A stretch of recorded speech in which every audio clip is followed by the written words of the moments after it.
Alors pour terminer cette série de petites causeries de ce lundi 4 décembre 2017, je vais vous parler encore une fois de la nature des relations au sein d'un groupe masculin ou au sein d'un groupe féminin, encore une fois quelque part sous le biais, sous l'angle de la culture générale, mais d'une manière un peu différente.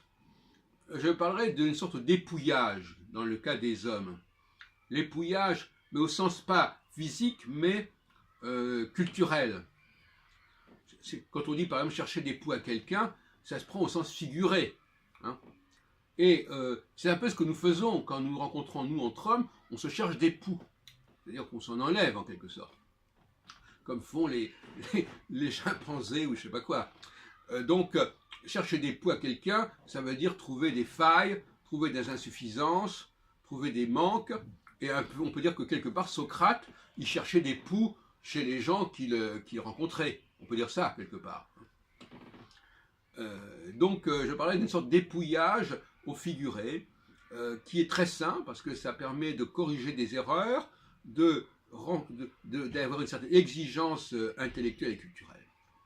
En revanche, chez les femmes, au risque de simplifier bien sûr, chez les femmes, il s'agirait de poux au sens réel du terme, c'est-à-dire qu'effectivement, on va regarder ce qui ne va pas au niveau de l'environnement, au niveau de la propreté, au niveau de la propreté bien sûr du corps, des cheveux, etc. Enfin, au sens le plus concret du terme.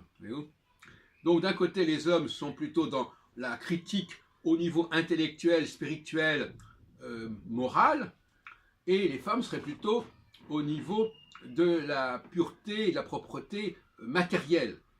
Et chez les hommes, la propreté serait d'abord de l'ordre du langage, de l'ordre du savoir, et pas forcément d'ordre matériel. Donc là, bon, c'est peut-être un peu simplifié, mais il me semble que c'est une bonne piste de recherche, parce que, encore une fois, ce débat autour du féminin et masculin, ça doit être l'occasion de recherche. Hein, et il faut engager des recherches, d'un point de vue neuroscientifique, d'un point de vue tout ce qu'on voudra, culturel, mais il faut faire des recherches pour voir si les groupes masculins et féminins fonctionnent. Vous me direz, il n'y a pas de groupe masculin. Mais si, on constate constamment autour de soi que les hommes se retrouvent entre eux et que les femmes se retrouvent entre elles. Il y a des exceptions, bien entendu, mais c'est globalement, c'est ce qui se passe en grande partie.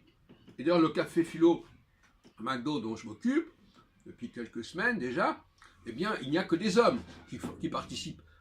Les femmes ne contribuent pas, elles ne sont pas là, de toute façon, et elles n'étaient pas là déjà avant que j'arrive, puisque je répète encore une fois, le groupe avait sa propre existence pour d'autres raisons avant que j'arrive, mais je l'ai orienté dans cette direction, ce qui revient à ce que je disais tout à l'heure dans une autre vidéo, à savoir qu'il faut distinguer l'existence même du groupe et l'intérêt que le groupe peut avoir à un moment donné de son histoire pour tel et tel sujet.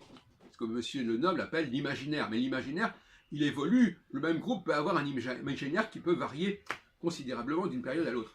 Donc, voilà ce que je propose. Effectivement, la culture générale est un critère important. Je dis ça d'autant plus que, dans mon milieu familial, notamment en sein de ma sœur cadette, on s'aperçoit qu'elle a des lacunes, une sorte d'incurie concernant les connaissances de base qu'on doit avoir dans toutes sortes de domaines, et que ça ne la préoccupe pas spécialement.